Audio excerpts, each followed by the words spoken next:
This online lesson will concentrate on the latter part of William Shakespeare's play Macbeth, Act 2, Scenes 3 and 4, where the specific significance of the Potter scene is important both for an overall understanding of the play as well as an important topic for the university examination.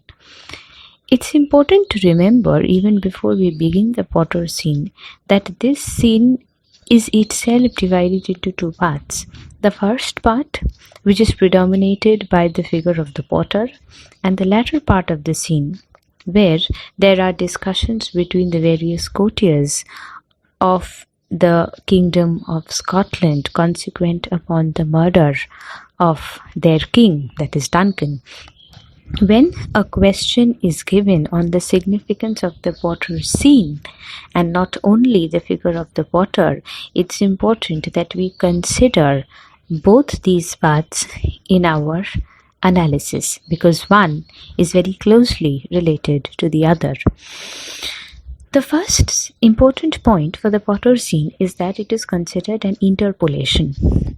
Interpolation meaning an extra addition to the main text of the play, written not by the main author, William Shakespeare, but by a number of additional authors who could be the actors playing the roles, the various character roles in Macbeth during the staging of the play before King James I in Jacobean England. However, it is and the textual substantiation for consideration of this text as an interpolation is that there is a significant change in the tone of the play from a kind of a serious methodical analysis and development, almost a poetic development and progression of the text, to a kind of an extremely absurdist development with a lot of black humor. It is therefore expected that an artist like William Shakespeare was not capable of writing in this in the tone of a comparatively lowly style, the word lowly within quotations, which is not poetic enough, which is not serious enough, and therefore which is not artistic enough. However, we must remember that Shakespeare is here including this scene, even if it's markedly different in tone, as a kind of a comic relief, as a kind of a text which is different from the previous and the following scenes, but it works in the mode of what Samuel Taylor Coleridge, while commenting on this play, has called through the mode of harmonious contrast. Contrast meaning a difference, and harmonious contrast meaning a difference which nevertheless is reconciled to things previous and to things consequent upon it.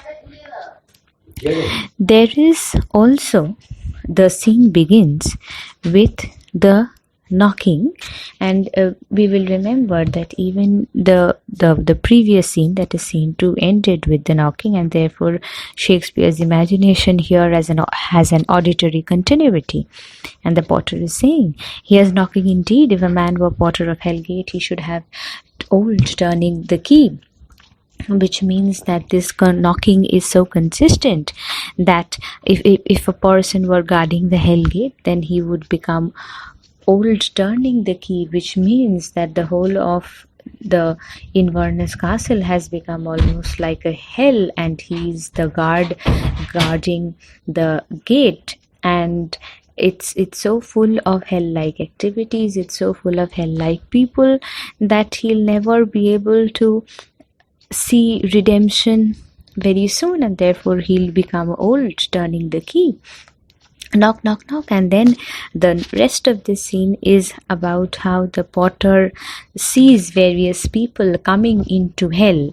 And it's important that we remember that all of these entrants, especially the 3 important entrants to the hell, have the kinds of people entering have a number of topical allusions, that is, actual people, actual activities which had taken place during the time when the play was being written.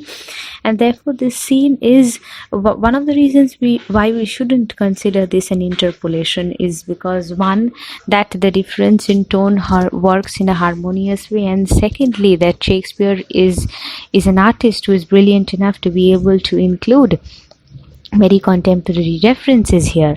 So the first entrance, and in the name of, and the potter is here calling upon Beelzebub, the second in command to Satan in hell, very important character in Milton's Paradise Lost, but of course a character who's derived his predominance from and importance from the Bible. So he's calling upon not Satan, because he's not the potter is not that important to hell-like figure. He's just someone who is a minor figure, and therefore he also calls upon someone who is comparatively less important than the most important Satan. So he's calling upon the second in command, Beelzebub. The first entrant here is a farmer that hanged himself on the expectation of plenty, and so he's here referring to a farmer who committed suicide because he had stocked a lot of grains in the hope of selling it at a higher price later to create a conscious crisis in the agricultural economy. And of course it turns upon him and turns against him specifically. And here, of course, Shakespeare is talking about an actual event in the early 17th century, where farmers were hoarding crops to create an artificial crisis. The second entrant is an equivocator that could swear in both the scales against either a scale, who committed treason enough for God's sake and yet could not equivocate to heaven. Here referring to the Jesuit priest who was accused of treason, and he said that he was committing treason in the name of God. So treason is something which you commit. If you are committing treason, then you are acting against God. But here the Jesuit priest was saying that I have committed whatever I did in the name of God. So the potter is saying that it's almost like he's saying that he's committing treason for God himself. Therefore, one of the ways in which equivocation works, and also Shakespeare's way of saying that equivocation is something which leads you up to hell and not heaven. And therefore we must here remember that these lines, again, like most of the lines in this play, are full of dramatic irony, and Shakespeare is here indicating Macbeth to the figure of both the Macbeth and Lady Macbeth, who have learned the art of equivocation, and therefore their end is prepared for them. That is, they will similarly turn up in hell like this equivocator. The third here, and especially before we move on to the third, the figure of the equivocator here, the Jesuit priest, is here also referring to a specific event of that time, the gunpowder plot, where the accused Father Henry Garnet was also called by the pseudonym Farmer, and he was also an equivocator. So here is one of the way through the reference to in the reference to Father Garnet, who is called the Farmer. Shakespeare is alluding to the first entrant. Through Father Garnet's mode of equivocation during his trial, Shakespeare is alluding to the second entrant. So in this way, he's also relating the positions and the conditions of the two entrants to Hellgate. And then, of course, moving to the third, who is the third entrant to hell, is someone who's an English tailor who was stealing out of a French hose, which is to say that when you are making a garment and through the mode of the French hose, it's very difficult, as it is you use very minute and limited pieces of cloth, and to be able to steal from that limited fabric and mode of stitching, one requires really a lot of talent, and therefore the skill with which a person may steal actually is not good enough to lead you up to heaven, but only in hell. And then, of course, the auditory voice continues, and Shakespeare and at the bottom says, "Knock, knock, never at quiet. What are you?" So this is hell is a place which is being overcrowded with people, and it's Shakespeare's way of saying that the hell is really a place where most of the people in the world land. And what are you but this place is too cold for hell? I'll devil Potter it no further. And he says that hell in the biblical imagination, hell in the literary imagination, is always visualized or imagined as a place which is burning. We always talk about, we have always read about the burning hell and the sulphurous fire which consumes the souls and tortures them.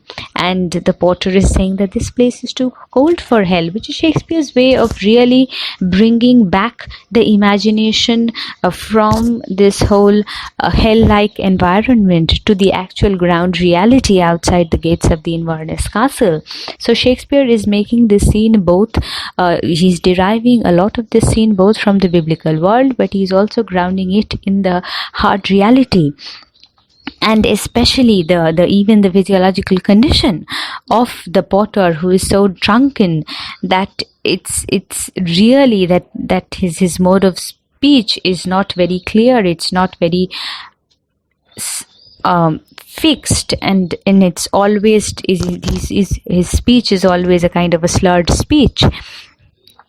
And he's saying, "Anon, anon, I pray you remember the Potter." And then the scene opens, and there is the entry of Macbeth and Lennox, the two courtiers of the kingdom, and in the kingdom of Scotland. And Macbeth, "What is it? Was it so late, friend, dear, you went to bed, that you do lie so late?" "Faith, sir, we were carousing till the second cock, and drink, sir, is a great provoker of three things." And here, as we were saying, that Shakespeare is grounding the scene not only in the biblical and the literary imagination of hell, but also in the real conditions of outside the Inverness Castle, but specifically from this location in the scene to in the physiological condition of the Potter. And who were Potter along with his group of friends? They were carousing, or they were making merry till the very late into the night, and almost till the beginning of a new day. And he's talking about drink being a provoker of three things, and marry, sir, nose painting, sleep, and urine. The kind of imagery used here relating to bodily waste is a part of Shakespeare's use of a language which is again not considered artistic enough, which is not considered poetic enough, and therefore one of the reasons why this scene is called an interpolation. But we must also remember that Shakespeare makes a number of characters in his plays, both in tragedies and comedies, use this kind of language, which is a kind of a slapstick humor, which is kind of a language of the body and the bodily waste. There are characters like in Twelfth Night, there is Sir Toby using this kind of language, and of course here it's the Potter. And there are a number of other characters like, say, the gravediggers in Hamlet, who use this kind of language, which is to say that it may not be poetic enough, but then it's important to remember what poetry is. For Shakespeare, poetry is also to be able to include the language of the groundlings, the people, the huge mass of people who were witnessing his plays, that they were understanding his plays at their level of understanding, and therefore to be able to evoke the kind of language they use in their everyday lives is to be able to make a poem, a text, realistic and true to life, and then being true to life, to be able to represent the beauty of life in a text, if that is poetry, then here, of course, Shakespeare is able to achieve poetry in this scene, and this scene is poetic nevertheless, but in a different way. And the potter continues with a number of images which are also a body in nature. Here a body spelling BAWDY, which is a usage of a number of sexual metaphors and lechery. Sir, it provokes and unprovokes. It provokes the desire but takes away the performance. Talking about the, at one level, the sexual desire and the performing of the sexual act of consummation, but drink is something which may provoke a person, but it does not enable a person to fulfill that desire and complete the performance of the sexual act. And therefore, much drink may be said to be an equivocator with lechery. So you're really, a person's sense of lust is something which takes away whose performance, the performance of sexual lust is taken away through a consumption of huge amounts of drink. So drink is something which at one level creates a desire, but at another level it also takes away or doesn't allow the fulfillment of this desire, and therefore it's an equivocator. This relationship with lechery, it both does something as well as does not do that thing at the same time. It mars him, it makes him, it mars him, it takes him off, it persuades him, it disheartens him, makes him stand to and not stand to. All of these paradoxical references, takes him off, sets him on, takes him off, makes, not makes, makes and mars, all of these references, all of these paradoxical references are also have been referred to in the play before this scene, and also will be referred to later on. For example, there will be lines where Macbeth will say that what's done, Lady Macbeth will say that what's done is done. And towards the latter part of the play, it will be said that what's done cannot be done. Macbeth will desire to make something, but it will be that very action which will mar his future or which will destroy his future. He wanted to become a king, but he will turn out to be a murderer. So all of these desires does not actually entail a fulfillment of these desires. And then the potter continues that it did, sir, in the very throat on me, but I requited him for his lie, and I think, being too strong for him, though he took up my legs sometimes, yet I made a shift to cast him. And then the potter ends with his bodily condition, that his drink was too strong for him, and which enabled him not to concentrate on whatever was taking place inside the castle. It's important to remember why Shakespeare is concentrating so much on presenting to us the position and the present condition in which the potter is. He's completely drunken, he's out of his senses, and therefore a very literal excuse that Shakespeare builds up on the part of the potter, and that he has not been able to know what has happened inside Inverness Castle. But of course, Shakespeare here makes two important points. One, that the people who were not drunk, say namely Macduff and Lennox, are similarly not conscious of what has happened.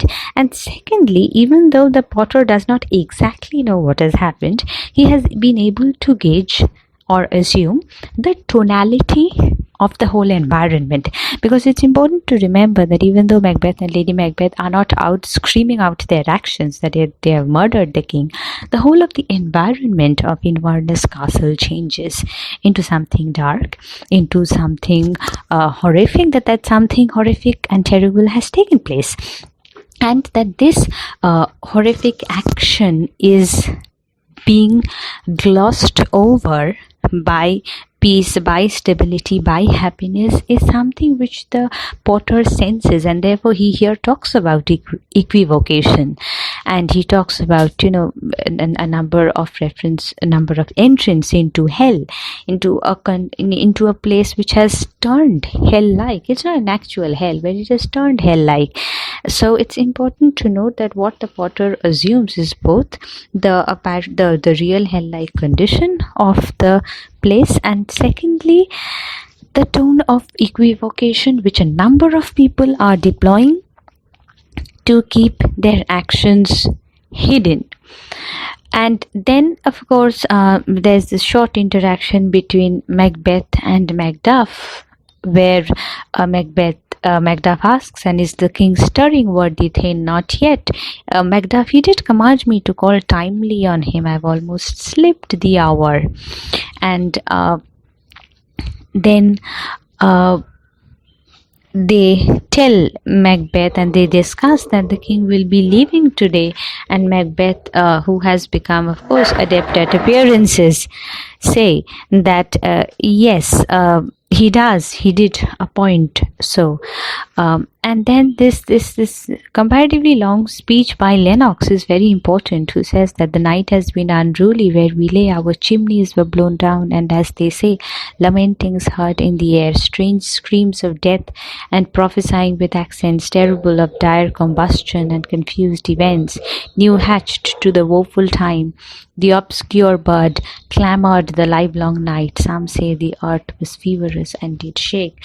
One of the passages, important passages in the play, which talks about upheaval in nature, a very clear macrocosmic references to the microcosmic actions of Macbeth and Lady Macbeth. And it's also important to note Macbeth's response to this whole series of descriptions. It's very short and a precise response, which doesn't engage with it at all, which almost tries to avoid it or gloss over it. And he says, yes, it was a rough night. And Lennox continues that this thing which he is witnessing in nature, this upheaval, is something which he has witnessed in his lifetime. And then of course Macduff enters to reveal the horrendous act which has taken place. And it's important to remember or to note how Macduff is describing the murder of Duncan. It's a sacrilegious murder. It means that something sacred has been killed and something irreligious has taken place. Here Duncan's position as the historical figure of Duncan, who was considered, where according to which the king is the representative of the god on earth, and therefore the murder of the king is not just a secular murder, it's a sacred cardinal sin. And Macduff here therefore relates the historic figure of Duncan to the Jacobean figure of the Jacobean understanding of the king, where the king was no more only considered a sacred representative of the god on earth, but just an able administrator and a statesman. So in this position, this sequence, these lines are important even to consider this play as a historical text and the historicity of the text. And the way in which Lady Macbeth responds to this whole scene is also very important. What's the business that such a hideous trumpet calls to parley the sleepers of the house? And woe, alas, what in our house? And again, like Macbeth, we must also note that Lady Macbeth's responses are also very short, and which is to say that they are really not desiring to engage with this conversation of feeling the horror, because they wish to gloss over it. And there is one speech of Macbeth where his response is a comparatively longer one, which is to suggest that here he is gradually being able to repress his voice of conscience and come out with a speech which is a constructed display of grief. the way in which he is exhibiting his grief here in a comparatively in a few poetic lines comparatively longer, which says that Macbeth has been able to translate his poetry of conscience into a poetry of villainy, and here of course a poetry of constructedness. So these lines are very important to display that poetry of constructedness and villainy, where Macbeth says, "Had I but died an hour before this chance, I had lived blessed time. For from this instant there is nothing serious in mortality.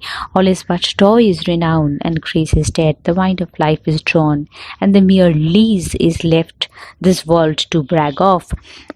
So he's considering the time when Duncan was alive as a time of extreme happiness and extreme enjoyment. It's like that the wine cup, that the glass of wine was completely full, and now with the murder of Duncan, nothing but a few drops have left, and a few drops are left, and one can only remember that full glass of wine and that complete lifetime of happiness, because now all of that is gone.